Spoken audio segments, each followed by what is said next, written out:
Hello, everyone. Welcome to today's webinar, COVID-19 and Meeting Contracts, featuring Kimberly A. Pendo, founding member, Chicago Law Partners.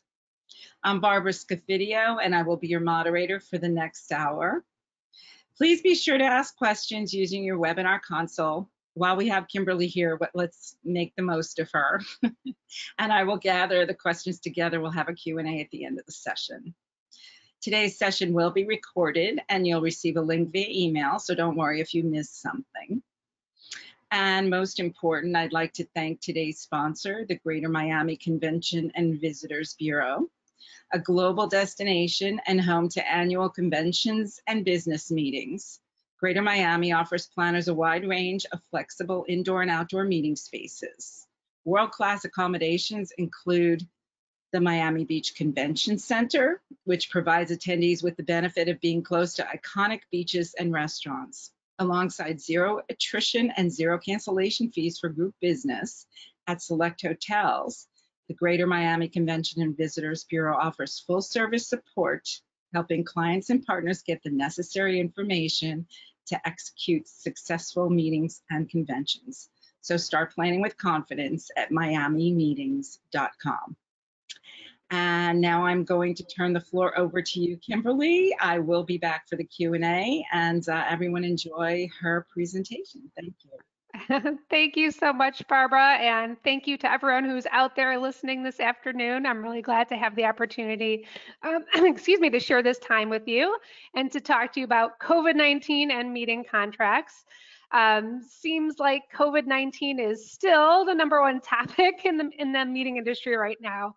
I think at this point, you probably have had at least one meeting cancellation under your belt by now, if not more, and are likely facing a decision regarding the cancellation of annual meeting #2 in the next few months.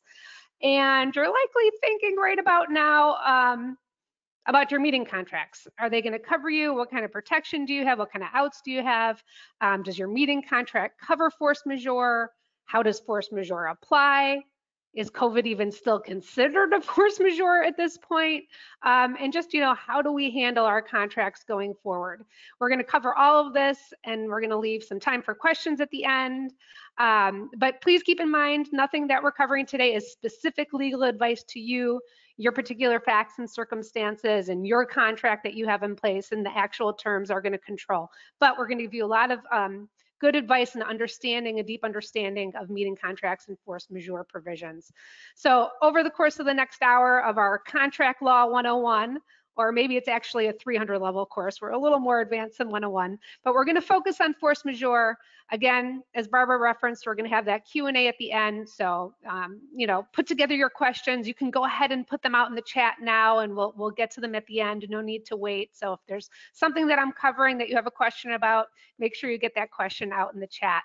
And also, share your specific experiences and concerns while I'm going through the presentation. It's always great to learn from each other, even though we're in this webinar format.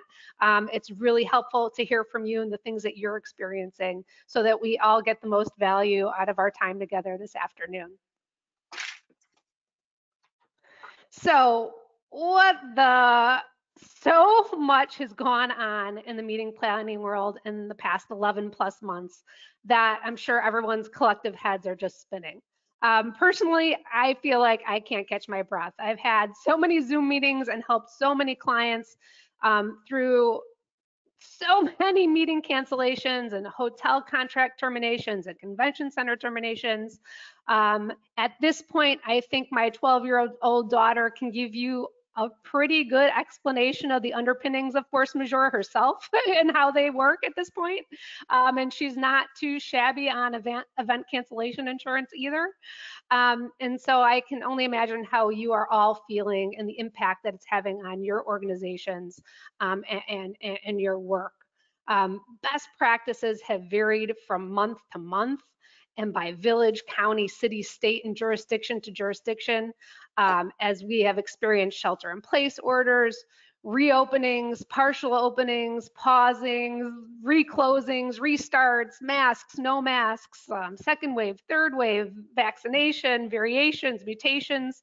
vaccines and the like. There's just so many things that are impacting meeting planning right now, that it can be overwhelming. And, honestly, we don't know exactly what lies ahead or where we're headed, but there's a lot of things that we can do and be proactive at this point.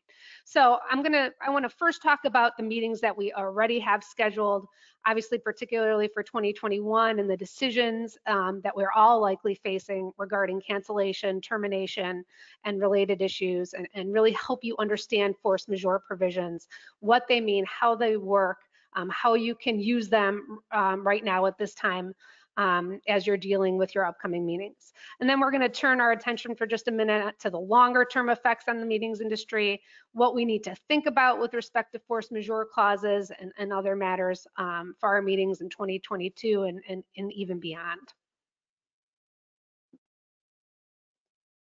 Okay.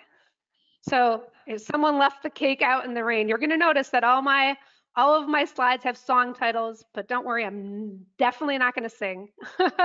But first person to send me an email with all of the artists might have a special surprise, so we'll see.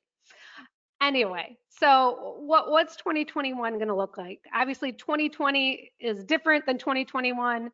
In 2020, we were all reacting, in some cases scrambling even.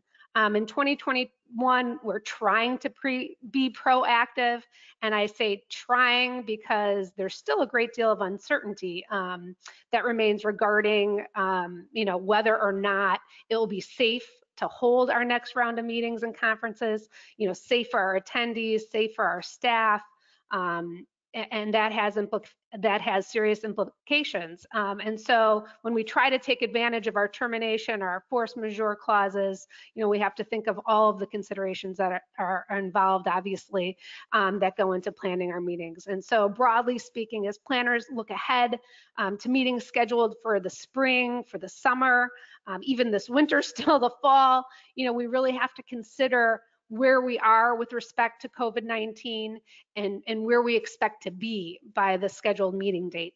And then we have to make a choice, right, at the appropriate time, whether or not to go forward with the meeting or not. And those that determine that they can't go forward with an in-person meeting or even with a hybrid meeting, obviously will likely go virtual. But you really need to evaluate your position first with respect to your existing contractual obligations and determine the best course of action for your organization, for your meeting, for your attendees, for your sponsors, for all of your stakeholders that are involved. Those that elect to proceed with either an in-person or a hybrid meeting also have contract issues that they still want to think about, given the reality of the numbers of people who will actually attend the event. And you also have to face a new set of issues relating to the meetings, the hotel or the facility's preparedness to host you, and your attendees' obligations in the midst of an ongoing pandemic, and the attendant safety issues. Do we have our attendees sign waivers? Do we require them to be vaccinated? Can we do that? Do we require testing? So obviously there's a whole slew of considerations that we need to think about now. So for those of you, sorry, a little static here. For those of you considering canceling an upcoming meeting and terminating your hotel and convention center agreements, I probably don't have to tell you that timing is still the biggest issue.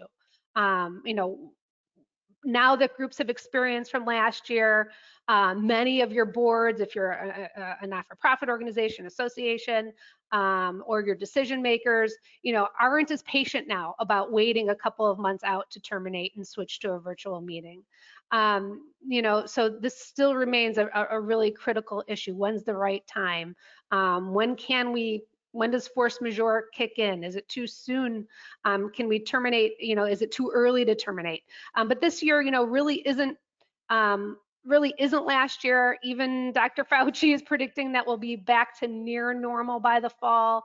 However, I think that changes minute by minute. There's increasing concern about the mutations of the virus, and we're beginning to hear some serious questions about that as well, even with the vaccine.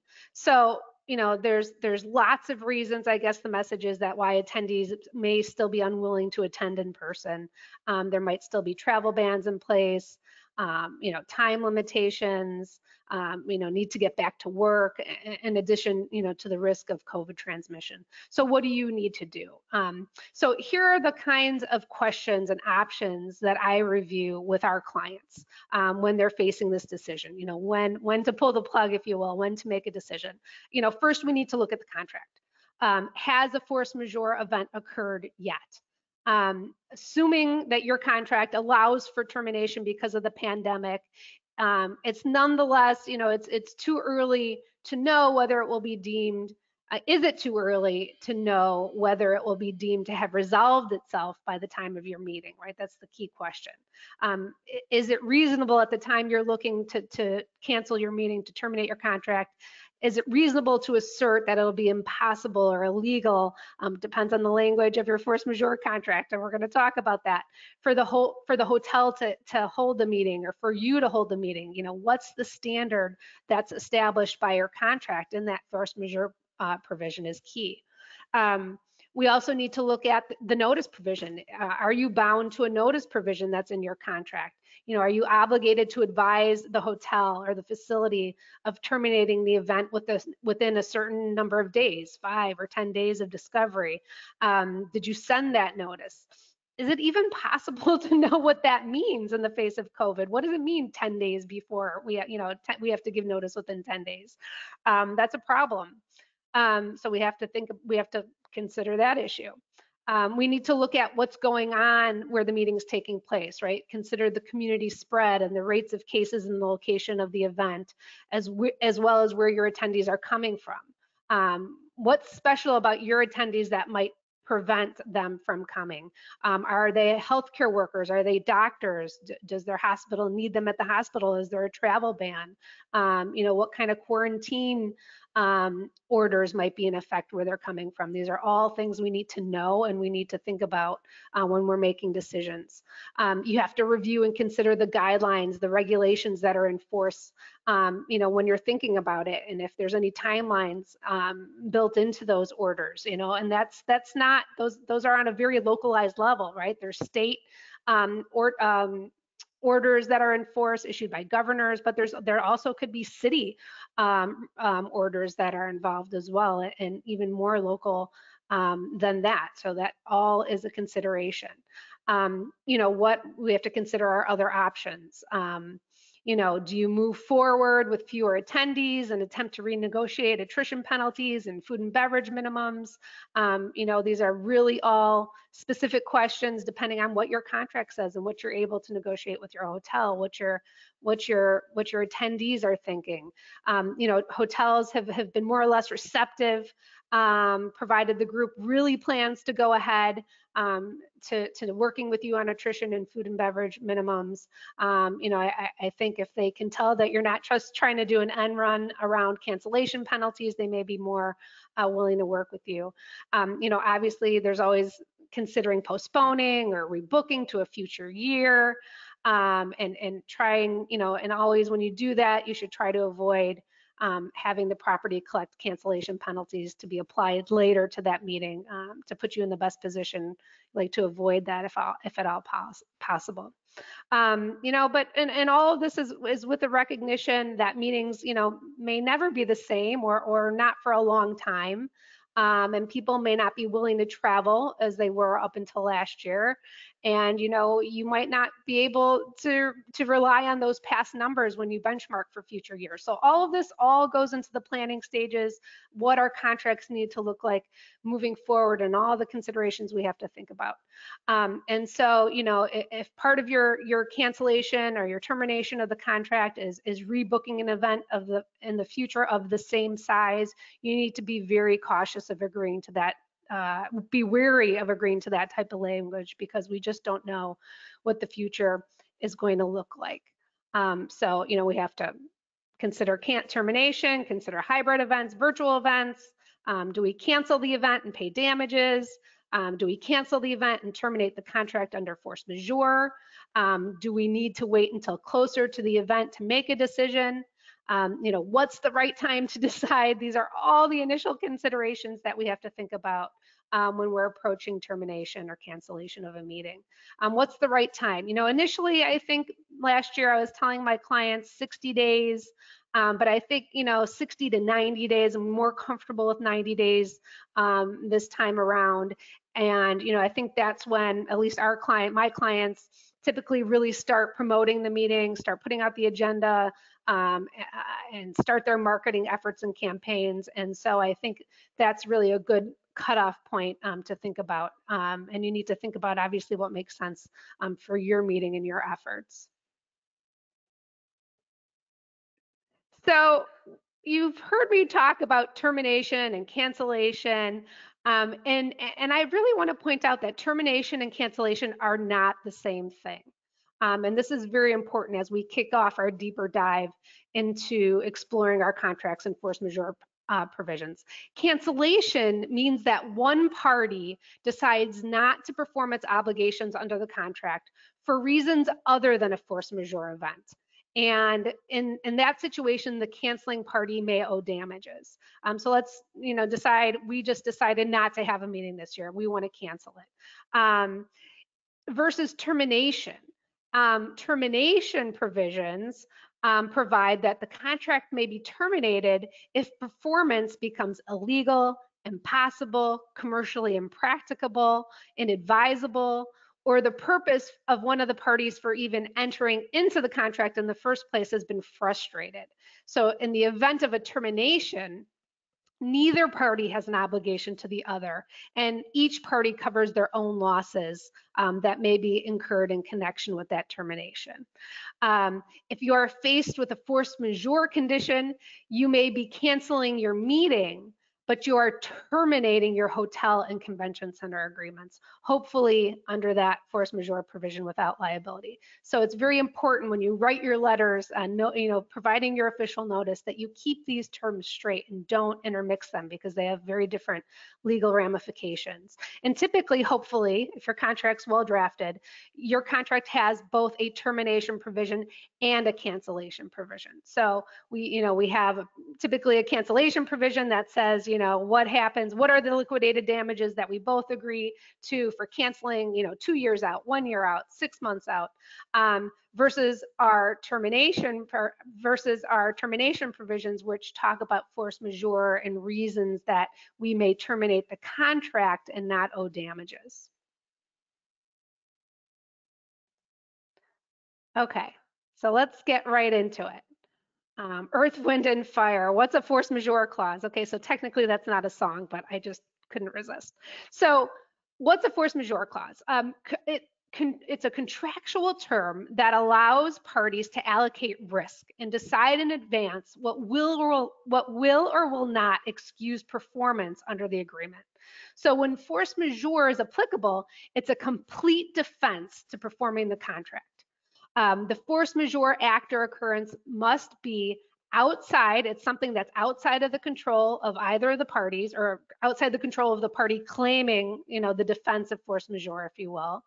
And the force majeure occurrence must fit one of the standards for excuse under the law or that we've provided for in our contract. And we're going to talk more about that. Force majeure is usually triggered for events that are unforeseeable at the time of contracting.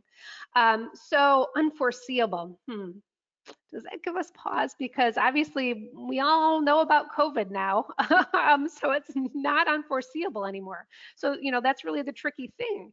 Like COVID or a hurricane, Katrina, a terrorist event like 9/11, now we know that all of those things could impact meetings. They're not unforeseen, and they may interfere with the ability to perform your contract. But that's why we want to do our best to identify and agree in writing in the contract and not rely on contract law or common law. That's why we really want to identify the specific events or occurrences in the contract that will trigger a party's right to invoke the protections of the force majeure clause. And that's why you'll see, force majeure clauses aren't static. We learn, they evolve, we add more, we know more. And so they can get kind of long. And they're long because we're trying to describe and agree to allocate risk for all of these reasons up front so that we don't have arguments or litigation later. It's elementary. So what are the elements of a force majeure clause? What do they look like? What do they have to include? So we're going to go through 5 different elements, basic elements of a force majeure clause. First, I think we're all familiar with, there's a list of triggering events, right? There's a list of events that trigger your right to invoke the force majeure clause. So for example, epidemics. But we don't want to just say epidemic. We want to say epidemics declared by what the governmental entity is or body is, so that we have a guide. So by the World Health Organization or the CDC or another body. If your event is being held in a foreign location, that makes sense. What we don't want to do is include the name of the disease, right? Because we don't know what the next one will be called. We know there's, Zika, Ebola, SARS, COVID. We've evolved, unfortunately. So we just want to, leave it a little bit general. Disruption of travel, making it difficult or impossible for your attendees to travel to the event. Usually, we include a specific number of attendees that will trigger it, 40%, 50%, whatever the right number is, whatever number would make it impossible for you to hold your event as planned. Communicable disease outbreak, war, act of God. All of these things are examples of triggering events, and we'll get to even more of them later on in the presentation.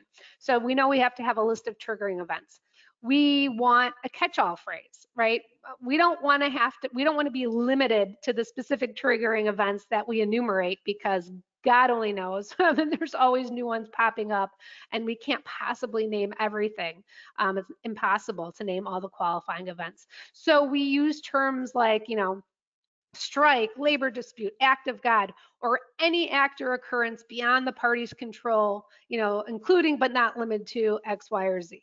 So it's important to have that catch-all phrase, including but not limited to. So it's any act beyond the party's control. We're trying to be as all-inclusive as possible. Next, we want to make sure that our force majeure clause has a standard for that termination. So what are the list of standards for the excuse to apply? And so that's why we like to say it's impossible, illegal, commercially impracticable, or inadvisable to hold the event. So those are kind of 4 different standards, and it's very important to understand what these standards mean, because if you're not able to get all of them, you need to know what's most important. So usually, typically, the hotel, the convention center will have in there, it's illegal or impossible to hold the meeting or for them to provide their facility. But those are very high standards, right? That's a very high bar. So best case scenario for the planner, for the group holding the event, we want to have a little more flexibility there, if you will, or a little more room to invoke the force majeure clause. So we like language like commercially impracticable.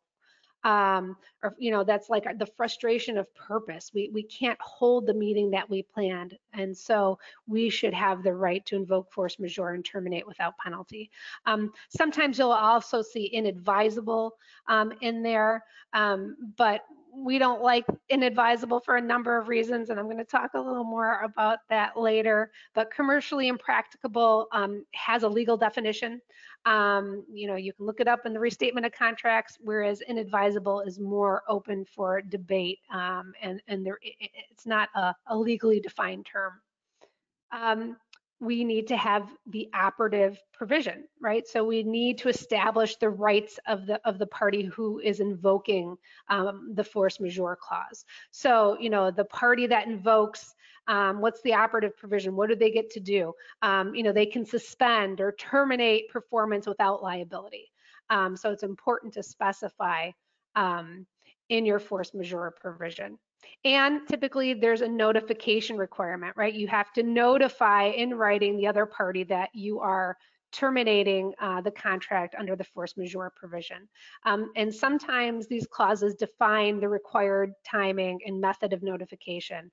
But I would say when you're drafting these, if you are moving forward, we're looking at new force majeure provisions that we're negotiating.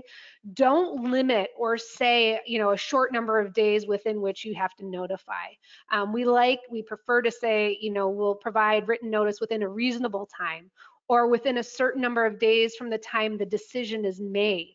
Right? Because if an event happens and let's not use COVID for a minute, but let's say there is a hurricane or a terrorist threat. And your provision says you have, 2-3 days to provide notice of termination. That's oftentimes not going to be enough time to make a decision. And actually, there's a lawsuit over this. There was a group that had a very standard, typical force majeure provision that was not revised by me or probably another attorney.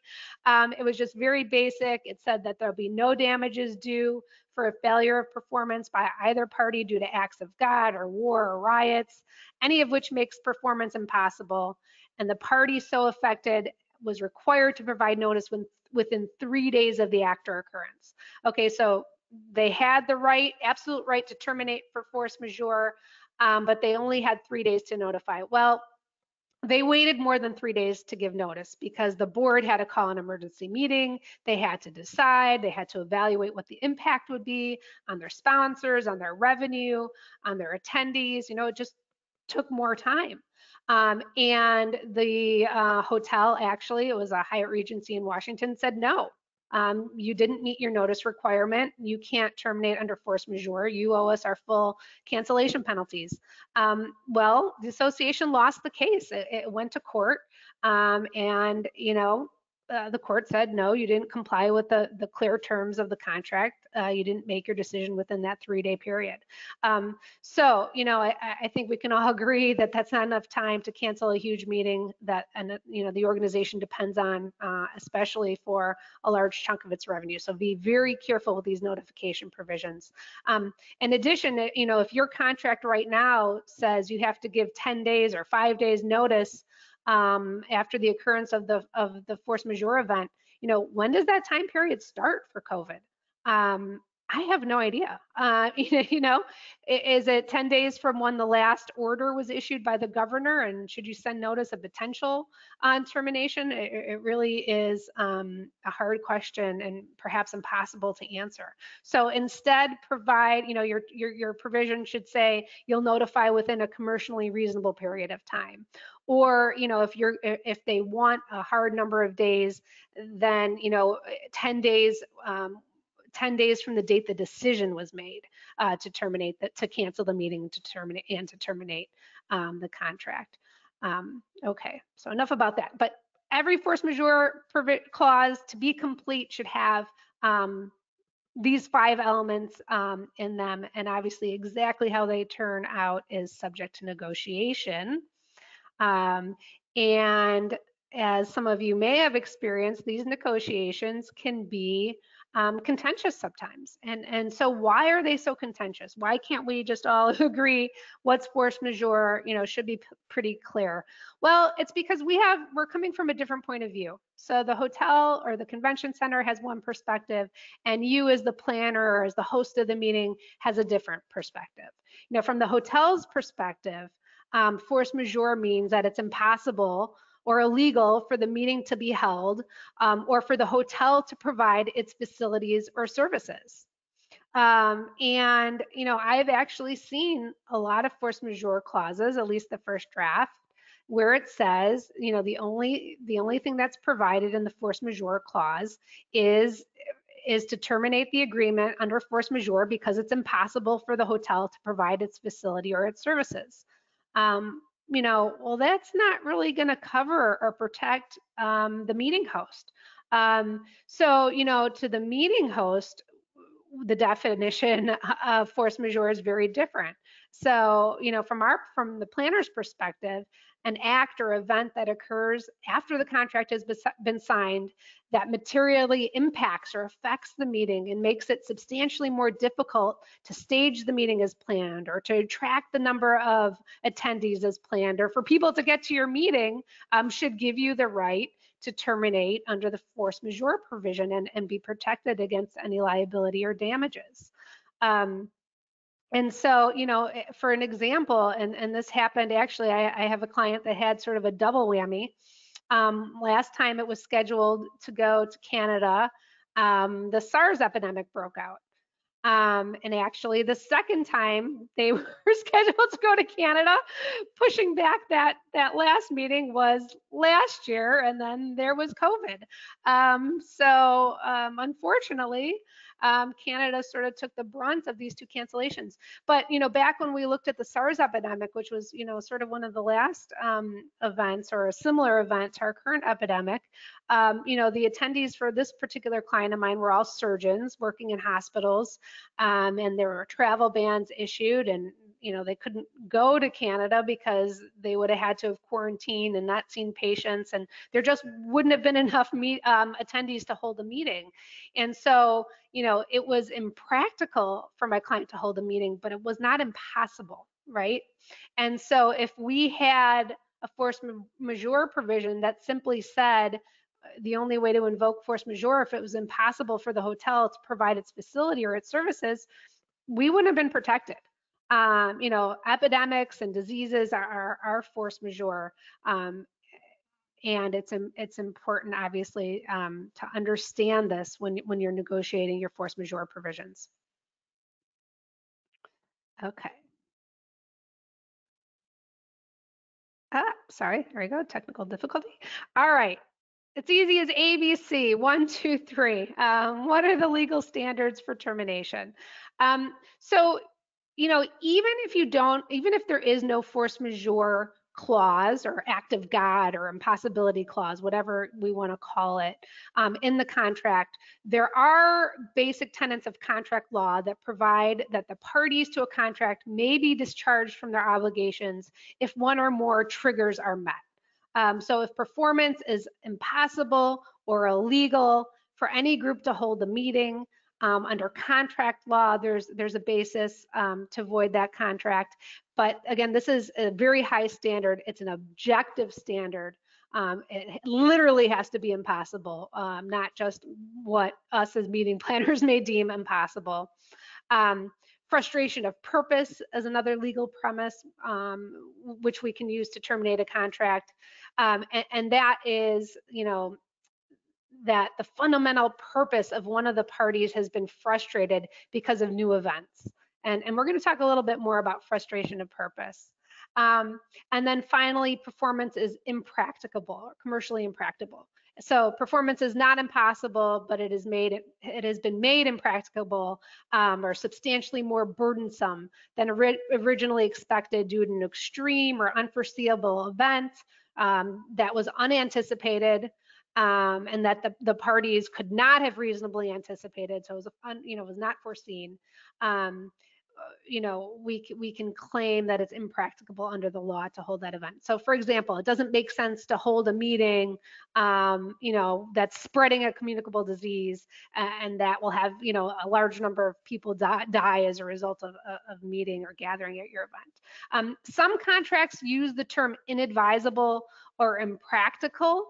And again, notice the difference, inadvisable or impractical, not impracticable, which seem good and seem loose and give us a lot of, leeway. Oh, it's inadvisable. However, using these terms, actually relying on these terms alone without impracticable, leaves the door open for disputes as they're not legal terms. Impracticable actually is a legal term.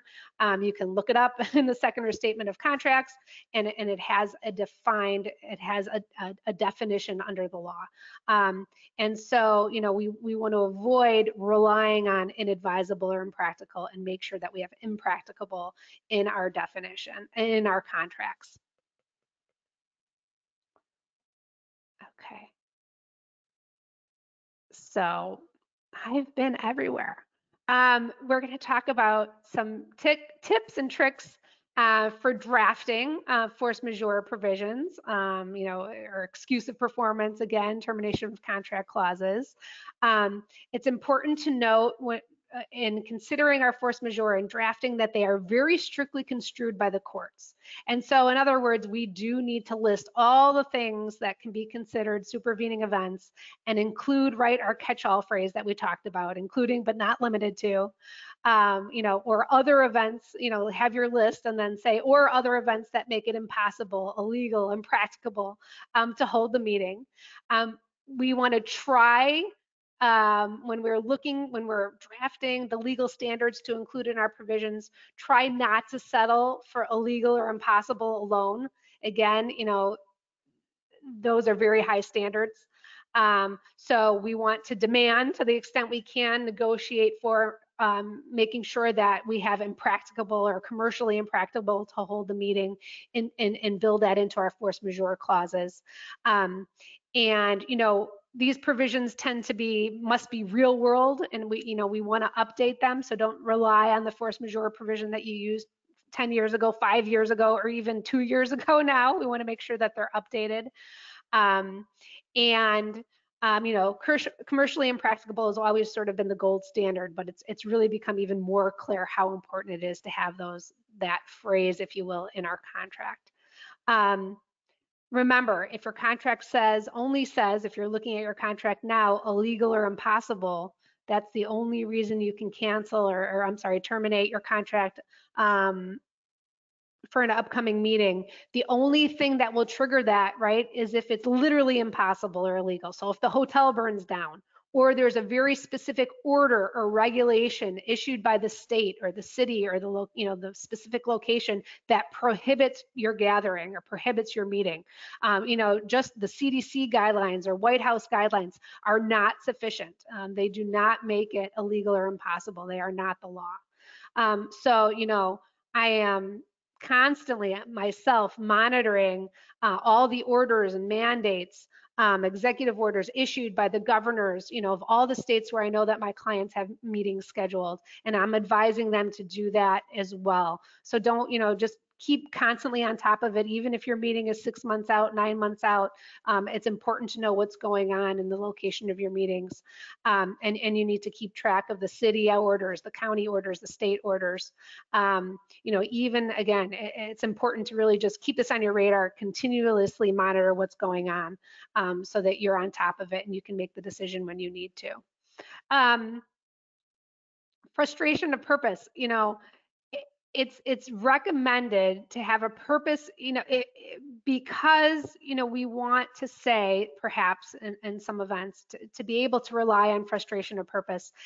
It's important to have the purpose of your meeting in your contract, so that you can point to it if you need to demonstrate frustration of purpose. So if the purpose of your meeting is to have face-to-face contact and interaction and networking, you want to include that and have a reference to it in your definition of your event, so that we can point back to it if we need to. So if the hotel can't accommodate the number of people that you anticipate at your meeting because of COVID restrictions, we want to point to that to bolster our argument that we can terminate the contract without liability.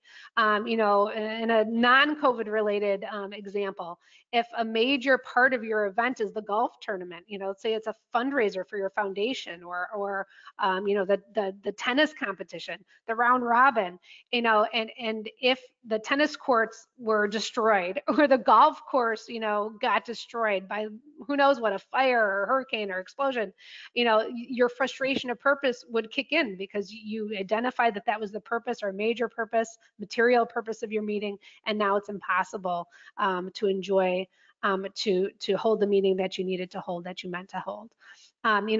Likewise, if a specific purpose of your meeting is to listen to a well-known speaker, that is the main attraction, that is the attraction, and let's say that speaker dies suddenly and is not available, that again could be a frustration of purpose. But the contract has to have included the purpose of your meeting in order for you to take advantage of that.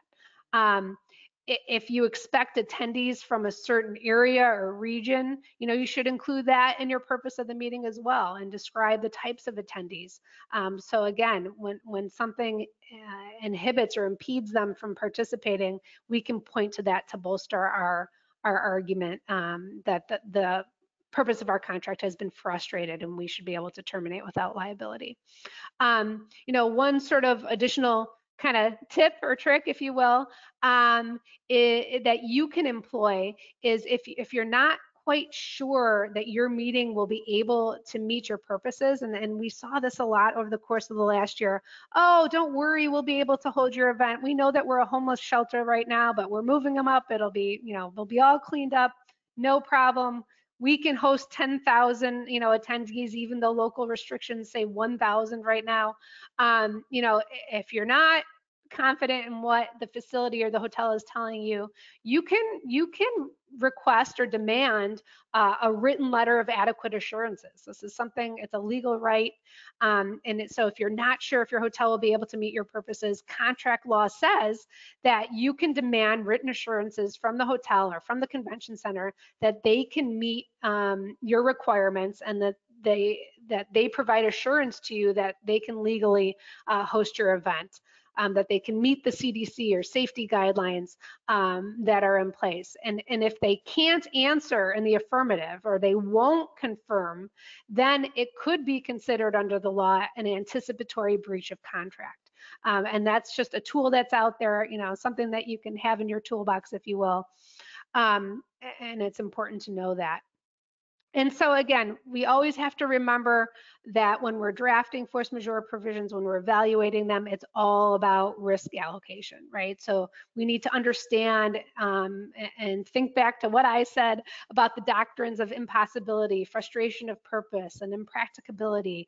And, to understand that to take full advantage, these standards only apply where the parties themselves have allocated the risk of the events that have rendered performance impossible, impracticable, or frustrated within your hotel contract, within your convention center agreement.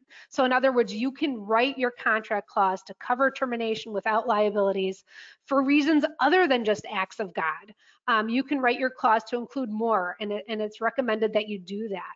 And you can include other contingencies that must occur or not occur that are significant to your performance of the contract. And you need to specify also what impossibility means. And so if we say it's impossible to hold the meeting, and that's the legal standard, or one of the legal standards necessary to invoke the force majeure clause, is it, what are your choices for sort of defining further impossible? Is it only total impossibility that permits you to invoke the force majeure clause, or is it temporary or partial impossibility as well as inability? So, for example, while the destination might be fine and not impossible to hold your meeting at, we'd like the force majeure to kick in if the attendance is affected, because of a storm or issue elsewhere, then that prevents your attendees from making it to the facility. We want to be able to invoke that force majeure provision. So, this comes into play. Sometimes we say if 25% or more of our attendees are impacted and can't make it, then the hotel agrees to reduce attrition and food and beverage minimums by that same 25%. Or if 50% of meeting attendees are prevented from traveling, let's say that there was a hurricane that doesn't impact your facility or hotel, wasn't in the city where your meeting is being held, but it totally throws flight schedules off, right? I got stranded once in St. Louis. I live in Chicago. No, actually, I'm sorry, I was in Louisville, and I got stranded because of a hurricane. Just all the flights were canceled. And so, if something like that happens, it very well could be, or there's a storm at O'Hare, major hub, our Chicago winters are tough, and there's oftentimes big snowstorms that impact travel all across the United States. So if 50% of your meeting attendees are prevented from traveling, then it's nice to have the built-in option that you can decide to move forward with the meeting, but all attrition and F&B damages are waived, or have the ability to terminate under force majeure. But those are all things that you need to allocate that risk. Those have to be specifically drafted into your force majeure provisions into your contract in order to give you that flexibility.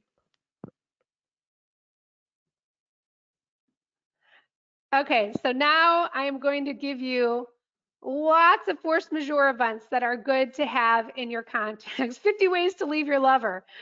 So force majeure events, what can they include? What are the range of possibilities? So, and I've tried to include some really relevant up to the minute ones that we're starting to include in our force majeure provisions. So let's say we want to have the right to invoke force majeure, terminate without liability if the facility was used within the past 60 days as a I'm sorry, I can't see my slides. I don't know, as an overflow health facility or as a homeless shelter. This is going on right now in a couple of cities specifically. You know, obviously we can't move right in if these things are going on in the facility. Acts of God, obviously, terrorist acts or threats, you know, domestic or foreign that affect the attendees or potential attendees' travel to the meeting or presence at the meeting. You know, obviously, if there's a threat that we're going to be under attack or another, God forbid, 9/11 style attack, that's going to have a big impact on your attendees' willingness to travel to your meeting. Hazardous weather, whether actual or forecasted. Government regulations, advisories, guidelines, or quarantine restricting travel, including stay-at-home orders. I think that's very relevant right now. Travel restrictions imposed, you know, that are impacting your attendees. I'm sure lots of you are aware that, you know, especially in the healthcare industry, lots of hospitals have issued travel restrictions, travel bans, not allowing their physicians to travel. Same goes at actually big corporations. And just a note at that, that's information that's very helpful to know and to poll your attendees. It can really come into play and help you if you have event cancellation insurance, being able to demonstrate that. We found it very helpful for our clients to have that information. Again, an event preventing a certain number of attendees from traveling. Even more, and the beat goes on, you know, strikes, labor disputes, picketing, or work stoppages, actual or threatened, that materially affect the meeting. War, obviously, government regulations. And if you're holding a foreign meeting, you know, we want to make sure that we capture the foreign country as well. Or if a significant amount of your attendees are coming from overseas, we want to specify that, you know, anything restricting travel, including, you know, advisories. You know, our government issues travel advisories all of the time. It's important to be aware of those and the impact they may have. Quarantines, curfews, travel bans. Epidemics or disease in the city or region where the meeting is held or where your attendees are coming from. And again, any act or occurrence that creates a significant risk to the health or safety of potential attendees. And again, you might not be able to get all of these, but they give you a really nice range to work from. And even more, and these are some interesting ones. So damage or harm to the city or region materially affecting the basic governmental services or functions. You know, I think unfortunately a lot of us saw that with Hurricane Katrina, and there were just unfortunately lots of negative images after, you know, after the hurricane of the city, and attendees just didn't want to go there. And wouldn't go there for, you know, for at least 6 months. So it's really important for you to figure out the situation on the ground and if that's going to impact the meeting. You know, poll your attendees about traveling in the next few months. What do they feel? Use this information to make decisions. It's important. Knowledge is power. Damage to the reputation of the facility or the city or region materially affecting the meeting sponsor's ability to attract attendees. So, you know, are there new laws? You know, this has come into play, unfortunately, especially in the last year or so, LGBTQ issues. You know, as the city passed an anti-LGBTQ law that might impact your attendees' willingness to attend that city and bring their business to that city. So that's where this type of clause could come in really handy. And again, it's important to include the purpose of your meeting in your clause. Let's say, you know, you're an organization that espouses and supports the community, and if this happens in the city where you plan to meet, it would be it would really strengthen your position to have your purpose of the meeting defined in your contract. Okay. And again, cancellation or restriction of commercial travel to or from the meeting location, obviously, would be important to contract around. So, we talked a little bit about, or a lot about, risk allocation. So it's not just force majeure. You also want to think about what you want to negotiate that is not force majeure, that should give you the ability or the right to terminate without liability for attrition, damages of any kind, food and beverage, under the agreement. So a lot of times we say, and I like to do these outside of the force majeure provision. It's in a separate provision of the contract, but just the same, it's a termination trigger. So if there's a change in hotel ownership or management, deterioration of the facility where the meeting is to be held, construction or renovation at the facility that will impact your meeting, loss of health permits or loss of insurance coverage, not complying with the law. And then this last provision is really, really important, and it actually has been key for a number of my clients, and especially the last year. If you're holding a citywide event, or if your event involves multiple properties, so let's say you're holding all your meetings at the convention center, but you have a headquarters hotel and lots of satellite hotels, we want to tie these contracts together. And so, I always like to put, especially if we're signing hotel contracts first and we don't have the convention center buttoned down yet, we want an out clause in all of our hotel contracts that say if I can't reach a mutually acceptable agreement with the convention center, all of these agreements can be terminated without liability. And again, if the convention center is unavailable, we want to have the right to cancel all of the hotel agreements. And it's nice if we don't have any room for interpretation there, and it's all covered. And I have one more slide I'm going to talk about really quick about event cancellation insurance, because I'm sure everyone's thinking about it. Is this a unicorn? It always makes sense, I think, especially if it's a larger meeting and we're depending on the income from that meeting to have event cancellation insurance. I think it's probably still worthwhile to have event cancellation insurance. And I will say that a lot of my clients had coverage. Your cancellation insurance policies are very long, and I think they spend even more time talking about what's excluded than what's actually covered. So it's important that you read those exclusions and understand them, and then to buy the riders, and to spend that extra money if you can. So I would say since the SARS epidemic back in 2003, communicable diseases were not covered by event cancellation insurance unless you bought the rider. And I will say that my clients who bought the rider, we have gotten significant coverage under our event cancellation insurance policies. It's a lot of work. You have to have really good documentation, and you want to hand everything in a very organized fashion over to the underwriter so that your claim goes through as smoothly as possible. So I will say, obviously, ever since January, there is no more coverage under new policies for COVID. You cannot buy a waiver for COVID coverage, but you might have a multi-year event cancellation insurance policy that covered your 2020 event as well as your 2021 and 2022, and you will have coverage, as long as you comply with the terms of the policy.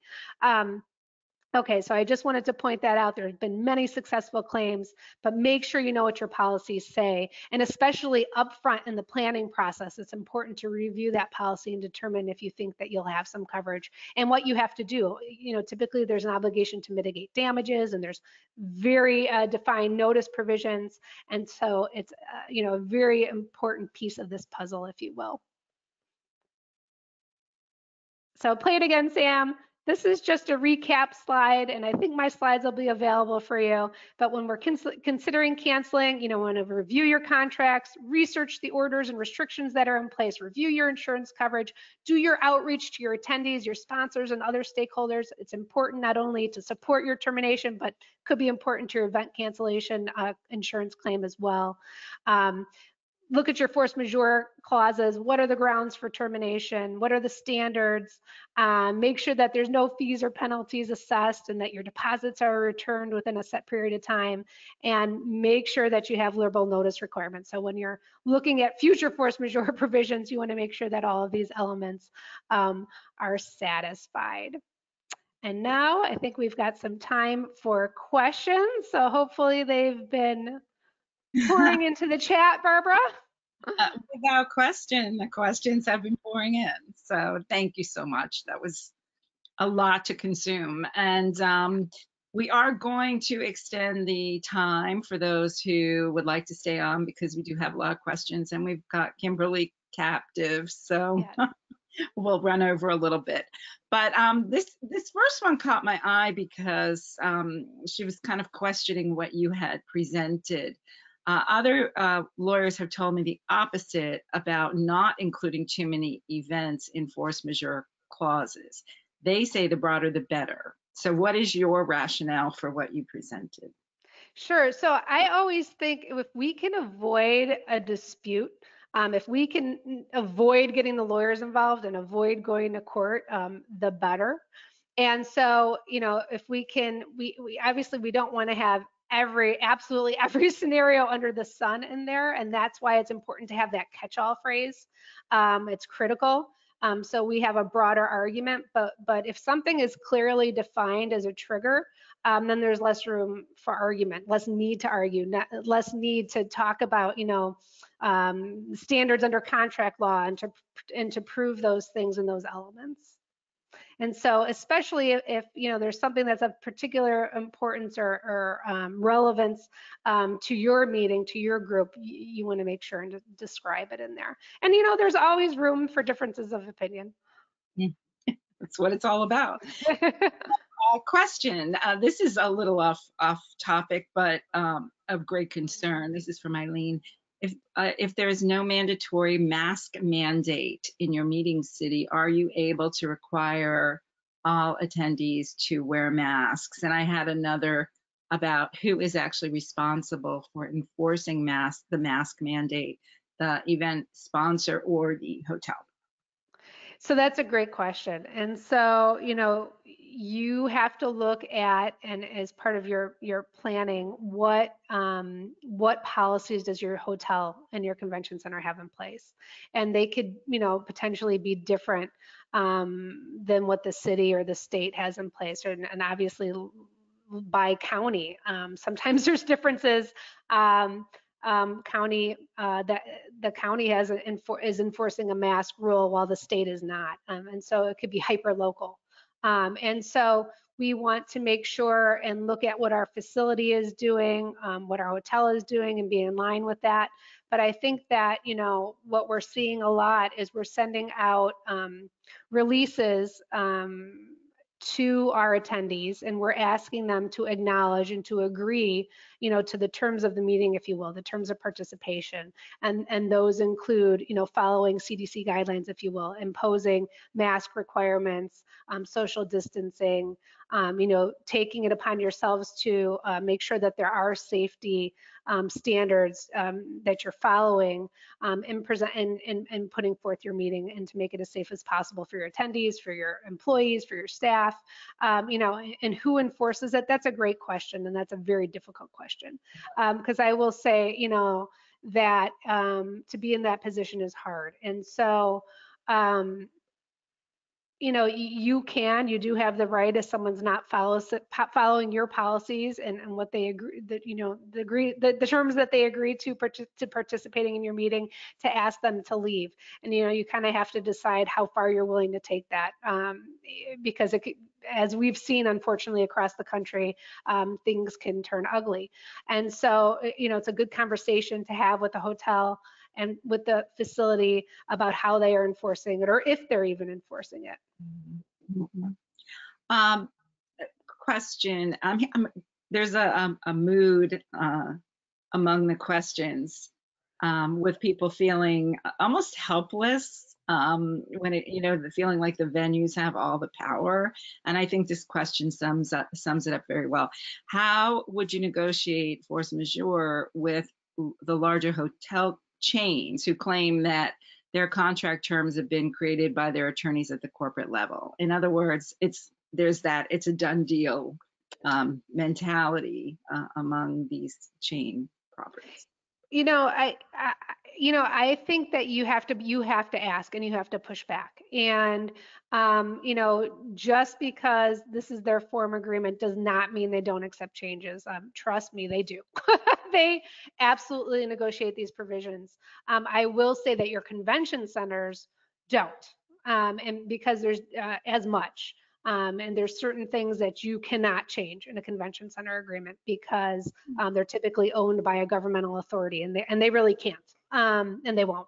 But your hotel chains do have more flexibility, and they absolutely do negotiate these things. And unfortunately, if you're a very small meeting, you're just not going to have as much negotiating power as if your meeting is bigger, because obviously they're not going to want to lose the business. But I will say that they are still negotiating, and they are still. All of our agreements, force majeure is alive and well. There is no hotel that I'm aware of that has said no force majeure provision. We're not doing that anymore. Absolutely not, because there are still some underlying, as we talked about, concepts or contract law that still apply no matter if you have that force majeure built in or not. So to some extent, we still have some protections. They're much more difficult to enforce their higher standards, but they're still there. So I guess in the end, I would push back. It's a little bit of a game of chicken sometimes, and maybe you negotiate one thing for the other. It's a trade-off, but hotels are negotiating these provisions, in my experience. This is a great question, a little specific as far as her attendee base, but it's got the same kind of angle as far as how do you handle these properties. She says, my main meeting participants are people with disabilities and other underlying health conditions. We're currently booked at a venue in DC in late June, and they will not be able to hold the in-person meeting due to health concerns. But the venue won't even take their call yet. Is there something else they can do? That's, unfortunately, a lot of these venues obviously are under duress. Staff is furloughed to some extent, starting to come back. We've had that issue too, of not being able to get a hold of somebody. I think it's persistence, and I think, unfortunately, if you might need to get your lawyer involved and to send a more official letter notice. You bring up a great point. That's why it's so important. When you have, when your meeting attendees are a class like that, it's important, to build that into your contract and the purpose of your meeting and describe your attendees. It's just another tool that you can have in strong argument that will help you demonstrate that there's been a frustration of purpose. But I say that you just need to sort of go up the food chain and start escalating things. Start either get your attorney involved or start looking online, try and find out who their general counsel is, and start sending official notices and try and get someone's attention that way. For June, it's February now. I will say, and this is that whole timing question, which is so challenging. When's the right time? When is it too early? When are they going to say it's not force majeure yet, right? I would say 60, 90 days. So if you can wait a little bit longer, I know it's hard, and I know that boards want to push and groups want to push to make the decision early. But I think I find, and you all know more than me, but my clients tend not even to really start pushing the meeting till 90 days out, and that's probably a good time to hold off, even if you know that maybe you're considering terminating. If you can hold out until a little bit closer in, I think it'll be helpful to your argument. Okay. I've got two people who are getting pushback from their hotel partners, Diana and Jackie. Different topics, but equal amount of pushback. One said commercially impracticable has been rejected from her contracts. And the other one said one of the large hotel companies does not want to use the words force majeure, but instead uses impossibility. So how do you deal with those situations? So first of all, you have to really understand the provisions, right? And so maybe, maybe I've shed some light today. Maybe you need to talk to a lawyer specifically about your questions. But it doesn't have to say force majeure to be force majeure. So if it has all of the elements that we've discussed and has the list of triggers, if you will, I don't care if they call it an impossibility provision, termination provision, frustration of purpose provision. It's the same thing. It's just semantics. So in that situation, it could still be an enforceable provision and protect you. So we can't get too caught up on the words force majeure. But if they're rejecting one of the legal standards that you would like, impracticability, which we kind of talked about as the gold standard, and some I've seen lots of provisions without it. You have to decide: are you willing to take that risk? It's a business decision at the end of the day. Again, this is risk allocation. These provisions are risk allocation. So if they won't accept it, you may decide that that's not an acceptable risk to you, and you don't use that property. That's what it boils down to. And you might find when you're willing to walk away that they come back. It never hurts, to ask and to push. And then you have to make a decision that's in the best interest of the organization. And I will say, even when I've had an experience with a client canceling a big meeting, their headquarters hotel all of the satellite hotels agreed to release us from the contracts, as well as the convention center. The headquarters hotel was not going along until we gave the official notice. We said, listen, we're going to send you notice of termination. These are our rights. And then they accepted it, right? So they were pushing it. They were trying to see if they could scare us into not terminating. But at the end of the day, once we did, they accepted it. Okay. I have so many more, but we are short on time. So what we're going to do for now is, Kimberly, do you mind sharing your email? No, sure, absolutely. I think I have it on the first slide. Okay. I didn't mean to do that. It's kpendo. Let's see if I could bring it. Am I still sharing my screen? It's kpendo@clpchicago.com. Terrific. And we are, just so everyone knows, we will be, you'll all receive an email with a link to the recording and the slides. And we did just put Kimberly's email in your chat box. So on that note, I'd like to personally thank you so much. Incredibly informative hour. Wow. And we hope to have you back again. So thank you to everyone in the audience, and enjoy the rest of the afternoon. Thank you so much, Barbara. Take care, everyone.